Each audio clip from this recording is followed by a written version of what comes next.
Kalau dalam solat tu surah An-Nas, Al-Ikhlas, kan?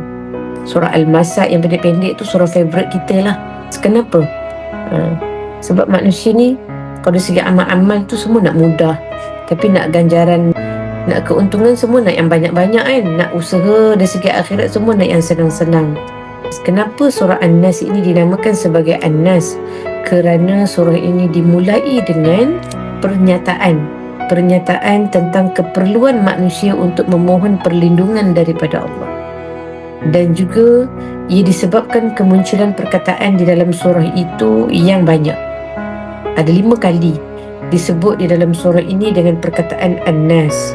Seterusnya surah ini seperti yang kita belajar surah Al-Falaq, namanya adalah Al-Mu'awwidhatain, 2 surah perlindungan. Itu surah Al-Falaq dan An-Nas. Al-Ikhlas ni adalah 3 kawan yang kita tak boleh pisahkan dia. Kenapa nak memohon perlindungan ni kena 3 surah ni?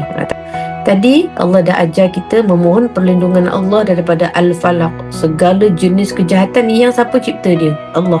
Maka Allah sendiri yang tunjukkan, kau nak keluar daripada jalan ni, kau kena ikut jalan aku tunjuk. Kalau kau tak ikut jalan yang aku tunjuk, kau takkan jumpa.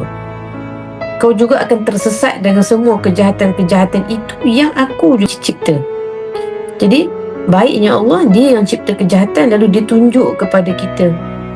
Kenapa Allah ciptakan kejahatan? Sebab nak uji kita. Surah An-Nas disebutkan sebagai surah Al-Mu'awwidhatain, 2 surah perlindungan. Surah ini adalah surah Makkiyah dan juga dia juga ada surah Madaniyah. Maka surah Al-Falaq dan surah An-Nas ini sebenarnya dia turun serentak untuk membantu Rasulullah ketika mana Rasulullah itu disihir. Waktu yang sama tapi jarak dia tak jauh. Jadi ulama memberikan pandangan. Kemudian ada hadis Nabi yang telah membuktikan fakta ini. Di dalam Sahih Muslim daripada Uqbah bin Amir, Nabi kata, "Tidakkah kamu mengetahui ayat-ayat yang telah diturunkan pada malam ini? Ia merupakan yang tiada tandingannya dan seumpama dengannya, iaitu Qul a'udzu birabbil falaq dan Qul a'udzu birabbin nas." Diturun serentak pada malam yang sama.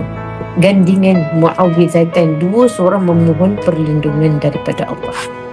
Dia diturunkan di Mekah.